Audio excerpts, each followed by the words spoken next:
stretch, stretch, stretch, stretch, stretch, stretch. Hey, kia ora, Helen Brahms here, coming to you from Sun City in Arizona. Sorry, I have a fried brain. It is so fried. It is, I don't even know where it is. I think it left the building. Yes, it's been a, what can I say? I have to tell you, this week has been so incredible. But first, how was your fun Friday? What fun things do you have planned for the weekend? Please let us know in the comments below so we can see what fun things you're getting up to. And who knows, maybe we might want to give them a try too. So please let us know what you're doing. But today was an incredible day. It was the final day of the International Genealogical and Historical Research 2021 conference, convention, whatever you want to call it. It was the last day of class for me anyway.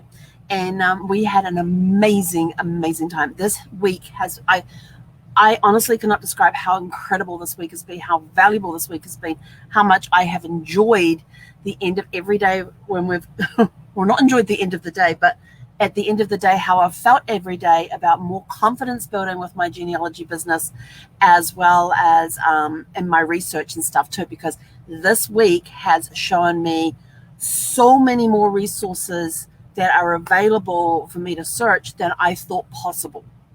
I've got this huge list of resources that I had before I went into this week. That list is probably at least doubled, if not tripled, the number of resources that I have. I am so stoked right now. I can't tell you. And the fact that we had to end our class today, it was like, no, can we just keep going? But it was an amazing week. I got to meet incredible people. One of the things we did today is we got given an exercise where we had two men with the same name. Two different women had married these men, but there was a possibility that we didn't know, but we didn't know of these two men which one belonged to which father. So we had two different people that were fathers of these two men with the same names that were married to women and married to two different women, and they kind of started in the same area and then separated. And then so we had to go through, and the exercise was to go through and work out which person belonged to which father and which bride. So it was a very fun exercise. It's something I've done before, but not in the way that we did it. And to me, I was sort of like, this is so much easier this way. I'm like, oh my gosh, I used to sit here and pull my hair out trying to figure this out. And all I had to do was get this table thing and just put them in there. I was like, oh my God, that's so much easier. And so then to help, and this was a case that she'd actually worked on, our instructor had worked on. And so she said, okay, who's trying to find, what's one of the problems you're trying to solve? And I said, well, I've got my mother-in-law's grandfather and I'm trying to figure out, I said, I finally found his death certificate, which was awesome. I said, but the problem is that there's now a different name on there, and I've now got three different women that he was married to, and I don't know if he was married to all three, or if I've now got a problem with getting mixed up with somebody else. And she was like, okay. And so we started off giving her the timetable of everything when everything came in. And I said, then I've got this child coming in, and this is the mother, and then this child died, and I found the death certificate he's listed on there, and then this is and it's got this woman listed. I said, but then on his death certificate a few months later, because hang on, which way around did it go? I said on his death certificate it had this woman's name, but on his almost 3-year-old son's death certificate a few months later, 4 months later, it had this person as the name. So like, okay, we got a problem here. And so we went through, and I said, I've got the actual death certificates for the child, his death certificate, and this, and this, and this. And I said, but it's telling me that I said, I haven't found marriage records for him being married to any of the other ones except for the first wife, who was the grandmother.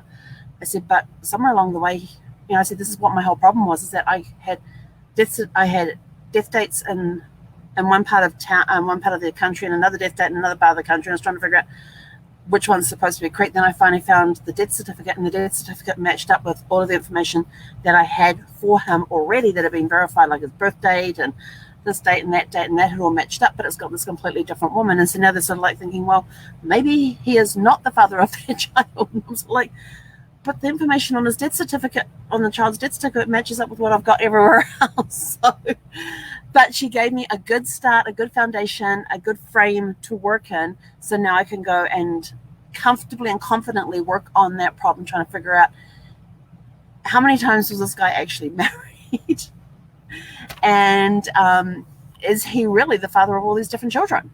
So it was really good, a really good place to leave me with a problem, but at least now I have the framework to be able to go and confidently and figure things out in a way that's not going to have me pulling my hair out. But the way she did it is just so simple. I was like, and because I literally I'd have everything written down. It was all in front of me, and I was like going through, well, this here. But then the way that she got us to lay out the information, it made sense. And all of a sudden, you could clearly follow, with the way the information was laid, you could clearly follow the pattern and say, yes. And like when we were doing it for the actual case that she had, I'm just like, oh my gosh, that makes it so much clearer. And then she automatically just started doing it, asking me questions about this grandfather that I'm trying to find, was trying to find the information on. And I just started going through and giving her the information. And she starts laying it out. And I'm like, that is good. That is good. And before she rested, I quickly took a screenshot of it. They had this big copyright thing that we weren't allowed to take screenshots throughout the week. And I was like, oh, I got to this one. And I was like, I have to take a screenshot. That's my information. I'm taking a screenshot of it. So I can go back and recreate it later on. So, but yeah, so we had, it was an incredible, incredible week. I am still on a high from it. I have another workshop starting tomorrow on something completely about productivity. So if you ever wanted to know how to be a super productive achiever, that was it, super productive achiever. If you don't know how to be a spa, let me know. I think we still have space. But anyway, so I've got a fried brain, an incredible week. We actually finished like around 11:30 this morning. It was straight onto the help desk, been there all afternoon, and had a great time getting back in. And then Monday, it's back into the regular swing of things again. I did not get to get my mail today. So my air fryer is still sitting at my mail place waiting for me to pick it up. So that's as soon as I finish tomorrow. I think we're finishing like around 1 or 2 tomorrow. It'll be in the car straight down there. I was going to go today at 5 o'clock, but I got to 5 o'clock and my brain was sort of like, I need some sleep, please. Can we please have a snooze? So we just went and had a nice, delicious little nap, because I read for a little bit and then slept for a little bit, and the dog decided to jump on my feet, and she landed on my feet, which kind of woke me up. But that was okay. It was all fine. And so it's been an incredible week. And now I have to try and figure out how to get back in the swing of things next week. But I have plans now when it comes to genealogy. So my current client I'm working with is definitely going to get the effects of what I have learned this week, because I am jumping in this weekend because the classes go from, I think it's 8 a.m. Pacific. I think it's 8 a.m. Pacific to 2 p.m. is the classes. So after that, I can jump in on the current client that I have, and I can start putting the stuff to work immediately. Like, I'm putting the stuff to work immediately. There is no ifs, ands, or buts about it. I do have one video I have to watch from the course because they chopped down time on the course. There was one portion that she really, really wanted us to know about, but she didn't have room to fit into the schedule. So she had the person record it, and so I have to watch it before they take it offline. So that's got to get done this weekend. But also the fact that my current client I'm working with is going to get full benefit of all this extra training and stuff, and the prep work I've now got. Prep work I used to do before was like nothing compared to what I'm going to be doing now. So I can't wait to get these new processes in place, which is probably going to work out very well this weekend, since the super productivity thing is all about systems and processes and helping you be more productive with less, I guess, more productive with less work, I guess, setting up systems and processes. I don't know what this weekend's about. It's a brand new program. So I'm super excited to be part of it and see what's going on. So anyway, I'm out of here. I'm going to go rest and relax before the DOG asks for WALK She is currently laying on her bed on the dash in the sun. Sorry, her head's in the shade, the body's in the sun. And she just looks so comfy. I don't want to disturb her. So I'm not. So, but before I go, I have to remember, because I put them on the table here in front of me. Here are the tumblers. These are not the tumblers. You will get the tumblers like this, but with your name on them. You will get the pink one with the lips if you choose the pink one with the lips. So today is your last chance to enter for free. It's free entry. It doesn't cost you a cent. It costs you all of 10 seconds of time. For 10 seconds of time, you could win one of these in beautiful, and they're like a matte finish on them. They get laser and engraved, having to work backwards here. The pink one does come with the lips on it. Hang on. They've got the sippy cup top thingy on the top there, and they're insulated. They will keep your drinks cold, or they will keep your drinks hot. They hold 16 ounces. I've been told they make really good wine tumblers. I don't drink wine, so I don't know. I don't drink, period. Water and hot chocolate and tea. But yeah, they're insulated mugs. They're fantastic for, well, I did try one out this week with my hot chocolate. It was really good. I know, 103 degrees outside and I'm inside sipping hot chocolate. Go figure. But it was really good because it didn't, the temperature didn't drop the entire time I was drinking it. And sometimes I forgot that it was sitting here on the table, and I would pick it up at like an hour later and it was still hot. So it kept my hot chocolate very nice and hot. But remember, it's a free entry. The only cost is like 10 seconds of your time to click. Well, depending on how fast the internet is, click the link, enter in your name, your email address. That's it. Hit submit. You're done. That's it.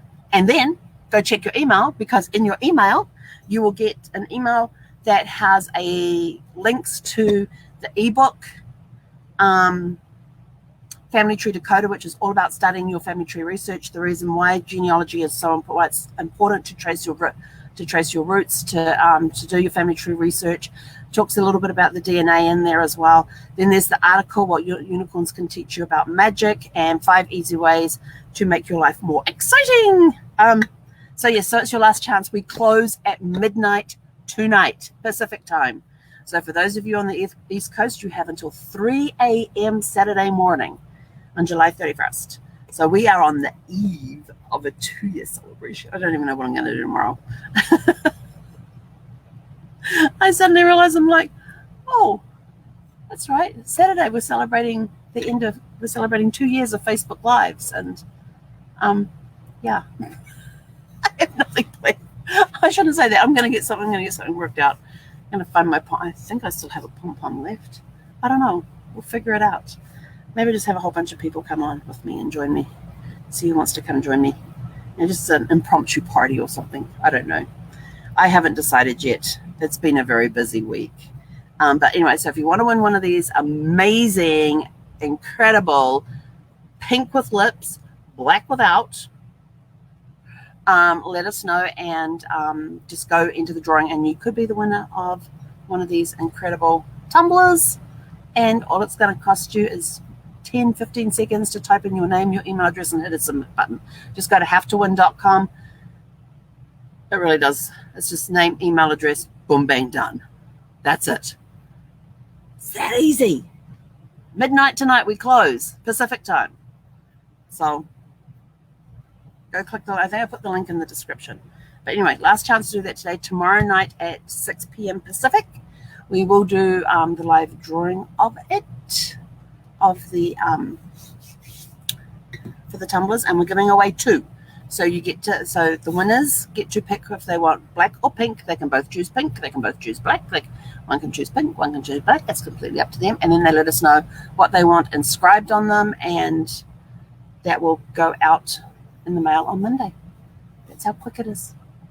Just for 15 seconds, you could get one of these. Anyway, have a super fantastic, sparkling evening. I'm out of here. My fun thing, if you missed out this morning's one, my fun thing for this week is having an international dinners night, and my air fryer is currently sitting at my mail place for me to go pick up. I still don't know where I'm going to put it when I'm traveling, but for now it's going to go on top of my stovetop. because I really don't want to have to turn the gas on to cook right now. It's a little on the warm side. Those 3 digits, when you look at the temperature thing, it's a little off-putting to do anything. And since I don't use, okay, that was weird. Zeffie's like sitting there intensely looking out the window, and all of a sudden she like stands up, turns around, and lays back down again, and looks out the window again at a different angle. So I don't know what was going on outside. But I do know her best friend is back in town because I saw them drive past earlier today. They were back Kentucky, I think it was. Kansas, Kentucky, one of those two, for his wife's memorial service. So I know back in town because I saw them drive down the street earlier today. So hopefully we'll get to catch up with them when they're out walking today. If not, we'll definitely catch up with them over the weekend and welcome them back. And Zeph will be very happy to see her friend because she keeps looking for her friend.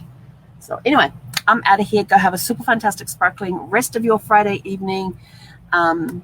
Think of something fun to do this weekend. Let us know in the comments below because we're always looking for new fun activities. I need to switch out some of the stuff that's in my fun tin, as we found out this morning, emptying most of it out and finding most of them were done. So might have to take them out and come up with some more to replace them. So I'm not always pulling out ones we've already done. But anyway, I'm out of here. I'm talking too much. I'm tired. The brain is fried. And the brain's fried, the mouth runneth over. It's true. Brad used to say, he says, Helen, I'll start rambling here. Go, Helen? I go, yeah. He says, go to bed. Anyway, have a super fantastic, sparkling evening, and we'll catch you guys early tomorrow morning for Shake It Up Saturday. Hey, konera.